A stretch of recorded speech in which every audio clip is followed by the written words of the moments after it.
Hello and welcome to the Mystery Room. I am Abby. I'm Shannon.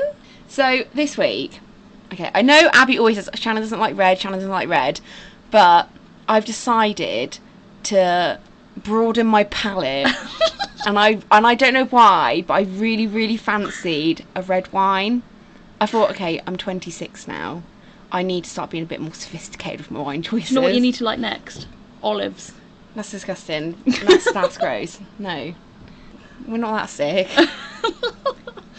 So I went to my cousin's last year, and he had this really nice red wine. It was really fruity. It was so nice, and honestly, it was amazing.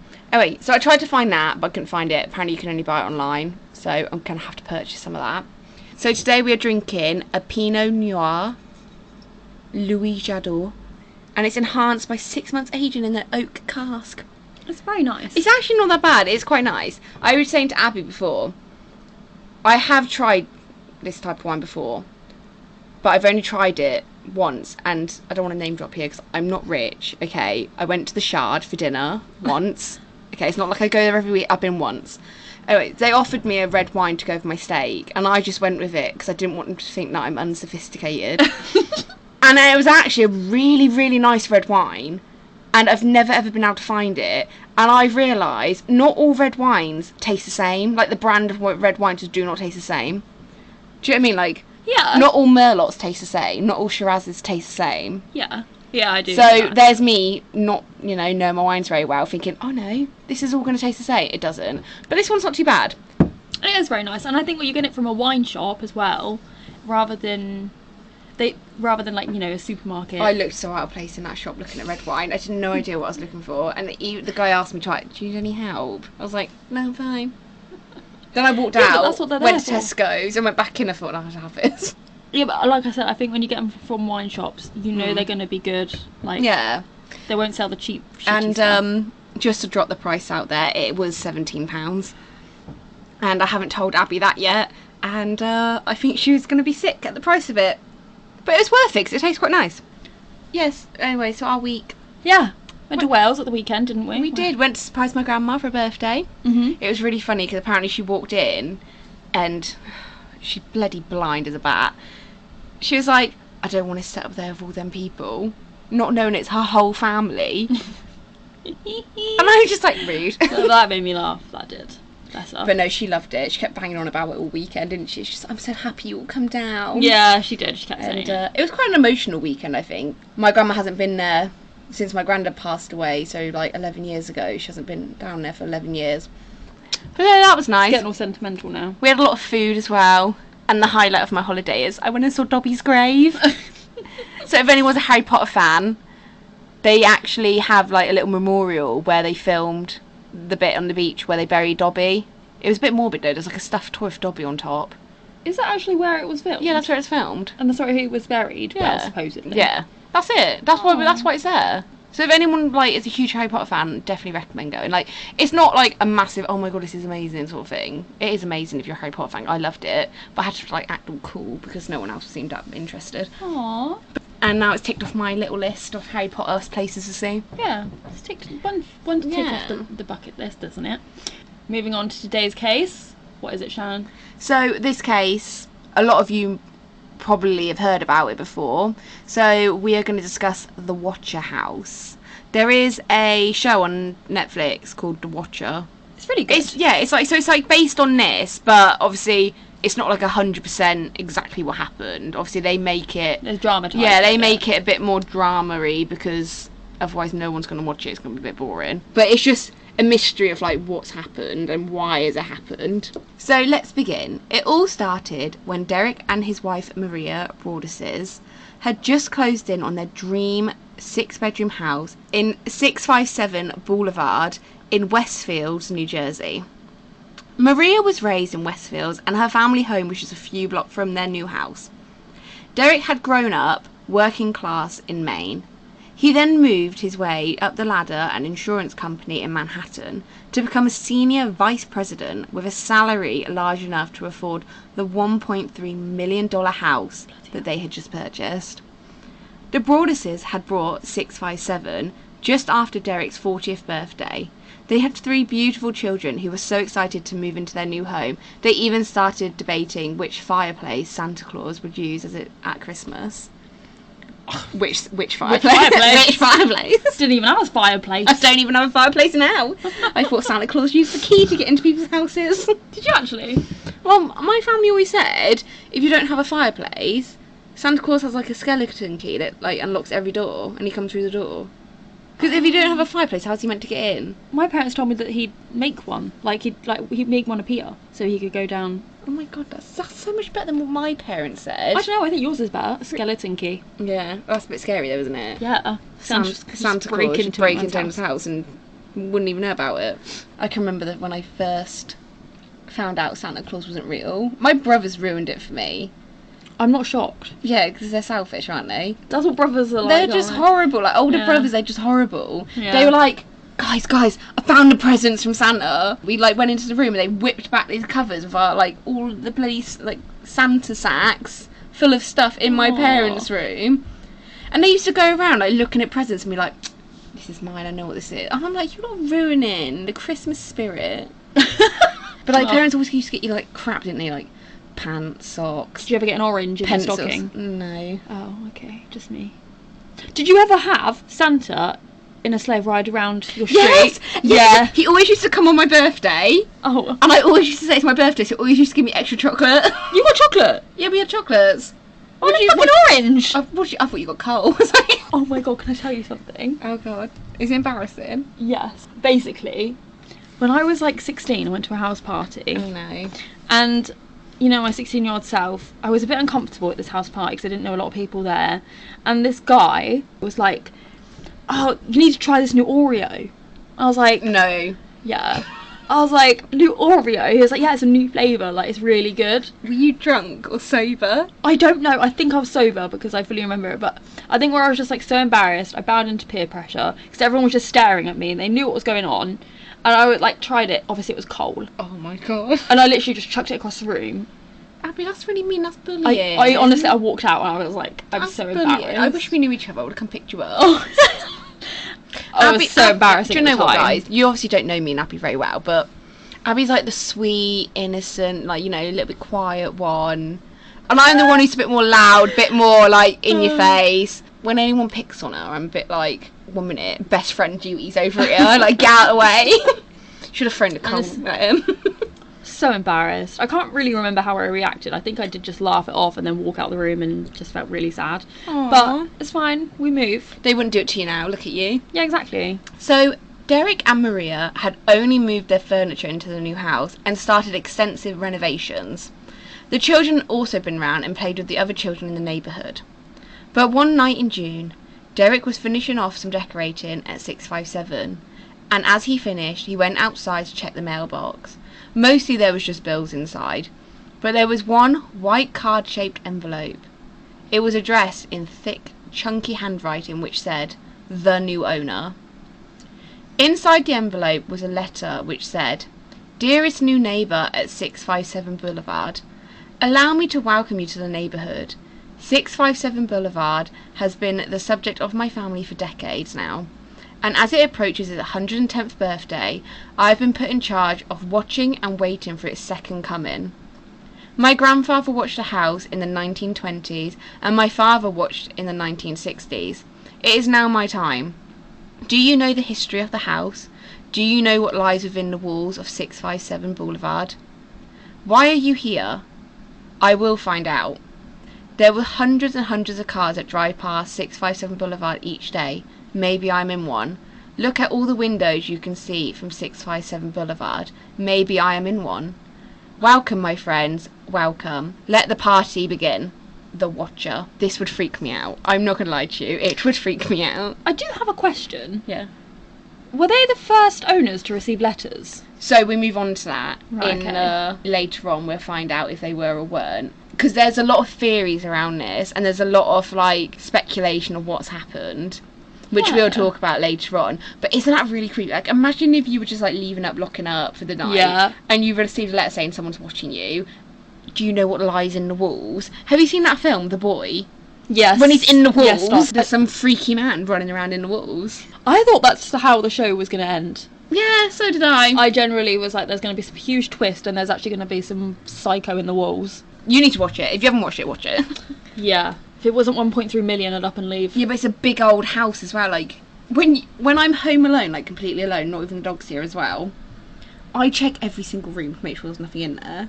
So Derek and Maria had received 3 letters in total. Every time they seemed to be getting darker and more personal. Here are some of the things that were put into these letters. I see already that you have flooded 657 Boulevard with contractors so that you can destroy the house as it was supposed to be. Tut tut tut. Bad move. Sorry.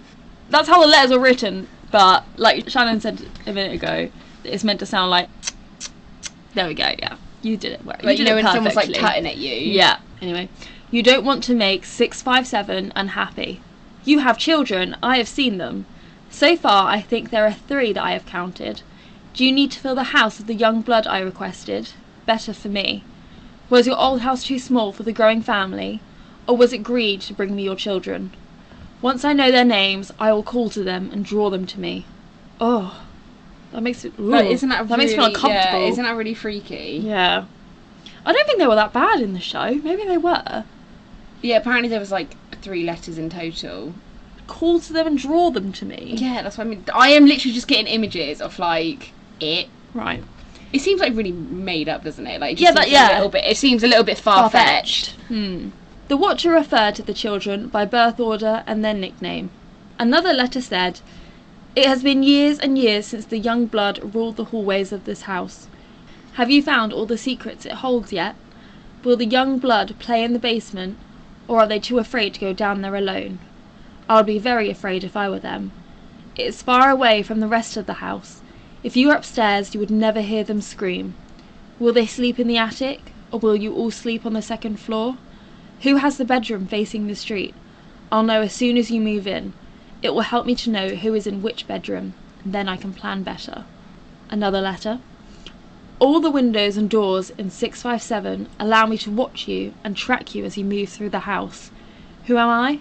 I am the Watcher and have been in control of 657 Boulevard for the better part of 2 decades now. The Woods family turned it over to you. It was their time to move on and kindly sold it when I asked them to.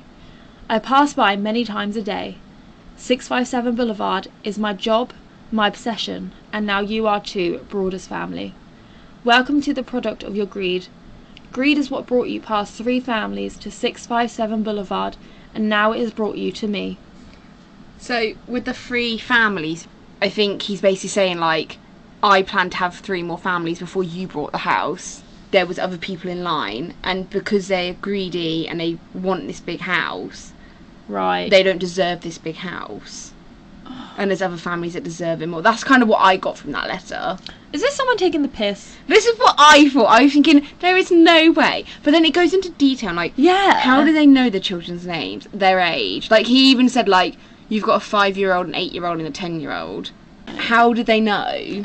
Like, seeing as the kids are barely there, and I think they're only there a few times, one, to see the house, and then 2, to, like, play with some of the other children around the neighbourhood. That's so weird, isn't it? Honestly, I'd freak. I'd actually freak. It's very eerie. So, when Derek returned to his other house where him and his wife and the children were all staying, he explained what he had received in the mailbox at 657. Derek and Maria had emailed the previous owners, John and Andrea Woods, and asked them if they had received such letters when they had lived there too.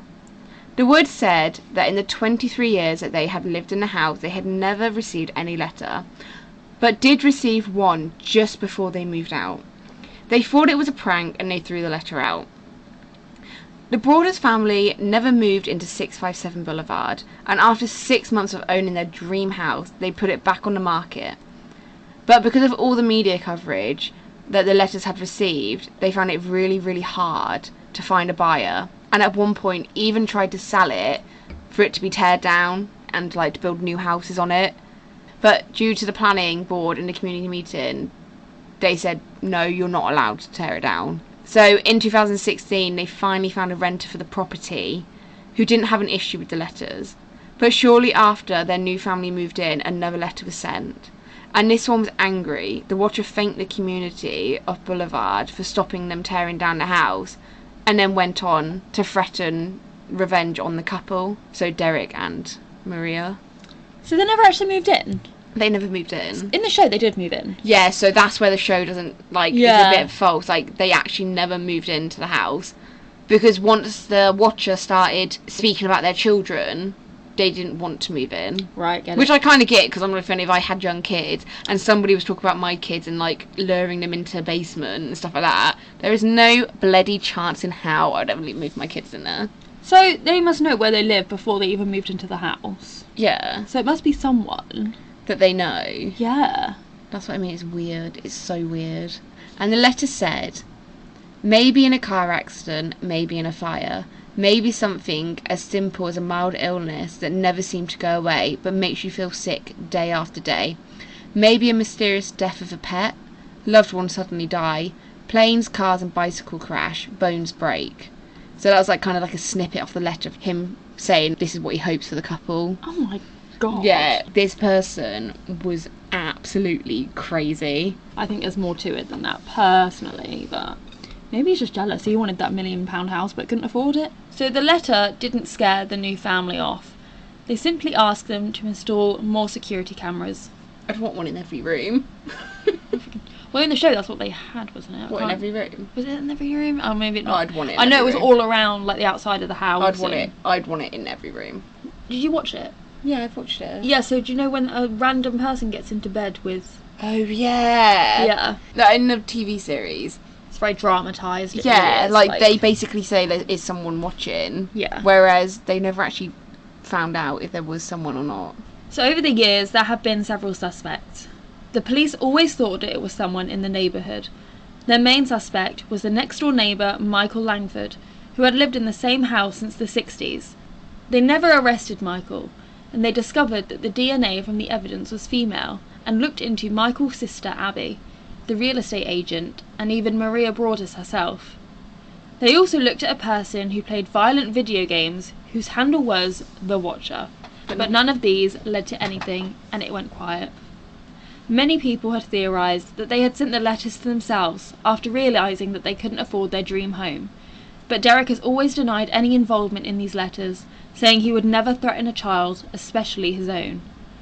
In 2019, they finally sold the house. The Broaddus family still live in Westfield across town in a smaller house, and the new owners have said that they have never received any letters since moving into the house. I personally think it was someone who had something against the family, not the house. Maybe. It's really weird. I kind of can see, like, so they bought this massive dream house, but now they've suddenly moved into a very smaller house. Wouldn't you just move into, like, another biggish house if you could afford it? Yeah. That's the thing that put me, I was like, but they did say, yeah, that, like, apparently recently someone opened up the case again and found out that letters were sent from a different state in America. Ooh. If you were in a different state, how do you know all this information about one family? It's very, very odd. Like, maybe one of the neighbours didn't like them. Yeah. And maybe got someone to send them letters to scare them off. And if it were, I don't think there's anything ever malicious in it. I don't think anything would have ever actually physically happened to them. No. I think someone was either trying to scare them off. Yeah. Or maybe they did sit there and think, crap, we can't actually afford this. But then if he's a vice president, I'm sorry, he probably can. But then at the same time, why would you buy the house, write these letters, and then obviously try and sell the house knowing that those letters are there and it reduces your chances of you selling the house? You'd come up with a more... Why wouldn't you just sell it anyway? You don't need to send letters yourself to sell a house. Yeah, exactly. You can just sell the house. Yeah, he is reducing his chances of being able to sell the house because of those letters. Like, if the letters are handwritten, obviously it's very easy to try and basically say, okay, this isn't their handwriting. But even if someone tries to fake their handwriting, they'll still end up eventually doing what they usually do. Some people cross their T's, some people don't. It's very easy to say, okay, it definitely wasn't them. It would be nice to know if someone did actually send these letters, because I would love to know, because it's just really weird. Mm-hmm. Like, it's one of them, like, freaky ones. Am I being watched? Yeah. I personally think, my theory is that someone did write the letters, but I don't think it was him. I don't think there's any malice in it either. I don't think it's meant to be, like... No, I think it was someone who had something against a family rather than the house. Yeah, maybe he was having an affair. There's me dramatising everything. I do think that, yeah, like Abby said, someone didn't want him living there. Didn't want him in the neighbourhood. Maybe they were jealous. Yeah. They were able to get such a nice house. That's what I mean. And maybe, like, some people did say maybe it was someone else that was interested in the house but didn't get it. Yeah, but then how come the new owners never got a letter? A lot of people went to view this house, put in offers, but this family got the house. So maybe someone who didn't get the house but wanted the house was jealous and started sending letters. But then he must have still stalked them in order to find out the kids' names and ages. They clearly did have a stalker. Or it was like someone already knew them. Yeah. Weird. Very weird case. Yeah. It's a very short one this week because there's really not a lot on it, really. Quite hard. It's because, like, obviously they didn't live in the house. Like, if they moved into the house and received loads of letters and, like, freaky shit was happening, there'd be so much to talk about. But it's literally, they received 3 letters and that was it. They didn't want to move in anymore. Just don't blame them. I wouldn't move in. I wouldn't care if someone wrote letters about me, but if someone started bringing my children into it, I'd be a bit like, okay, this is a bit freaky now. Yeah, definitely. I do think it's good to have short cases every once in a while because we don't want to lose people, like, our listeners' attention. If they make them too long, do you not find that you'd lose attention? Like... Yeah, I listened to another podcast, not a true crime one. I listened to Pete Wicks and Sam Thompson, Stay Irrelevant. Because I think they're hilarious. They're actually hilarious. So I listen to them every Monday, which is really funny. I just bloody plugged their bloody podcast. I just love how Pete Wicks just like he's so like he just sounds so dumb with like he's just so blunt to Sam. Like sounds like really hyper. Like I really like Sam, and he loves Harry Potter as well, which is amazing. I listen to theirs. And sometimes when their episodes are so long, I'm literally like, oh my god, can you, like, hurry up? Yeah. Did you know they're sponsored? They got sponsored by a wine company. Oh my god, where's our sponsor? I want to be sponsored. I'm sorry, but Virgin Wines or... Naked Wines. That's the one. Our whole thing is drinking. That sounds really bad. We don't drink all the time. We actually don't drink a lot of it, though. Like, we have a glass or... We have to drink the bottle now because this came with a cork. Loses its body. That's the one I was going to say, but I was like, I didn't want to sound stupid. It's full-bodied. It's only going to be like half-bodied. We hope you've enjoyed this short case today. This red wine, I've only had a few sips. Actually, I've drunk quite a lot. I was going to say But it has gone to my head a little bit. Do you want a shot of limoncello? Do you know what, right? So when I went to Italy, they gave us a shot of limoncello after most meals, and I haven't looked back. But I actually generally like it because it tastes like lemon. So I actually didn't mind sipping it. If I didn't like it, I would have just chucked it down me. So ever since I've got back, most nights I say to Shannon, should we do a shot of limoncello? The worst thing is, we've actually got a bottle and there's, like, it's in the fridge now. Yeah, because you meant to have it cold. Anyway, so yeah, it's in our fridge now. But gin drinkers, do you have, like, multiple bottles of, like, half-drunken gins, but you never seem to finish a bottle? Because me and Abby finally finished a bottle the other day. My bottle of gin that I got from the Cotswolds, by the way, which I've only had about a few glasses of. I had one glass and I was like, oh, Abby, we'll take the Cotswolds. I said, Abby, what gin should we take? Cotswolds gin. Pulled out the cupboard, half of the bottle had gone. I had one glass. I'm sorry. And then I had to share it with my bloody family. So now I have to order another one. Oh, but it is the nicest gin ever. It was so All good. our other gins are like half drunk. Yeah, I know. We really need to work on our gin drinking. Before we start buying more. Yeah. I mean, we haven't really bought gin for a while, but I think we drink more wine now than gin. Do you know what? Like, so we used to do, like, the gin club, like the craft gin club. Yeah. And I just feel like the gins in there just aren't as nice. And they're quite plain, aren't they? So that's why I don't want to drink them, because I don't really like plain gin.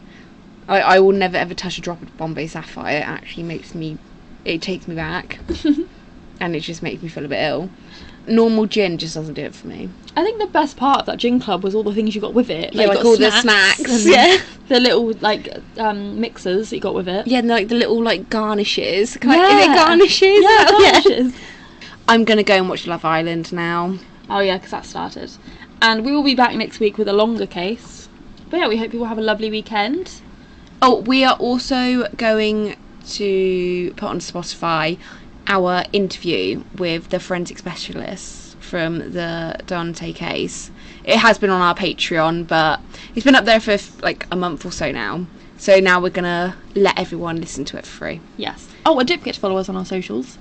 So our Instagram is The Mystery Room Pod, and our Facebook is The Mystery Room Podcast. So give us a follow, and also you can listen on all podcast platforms apart from Apple.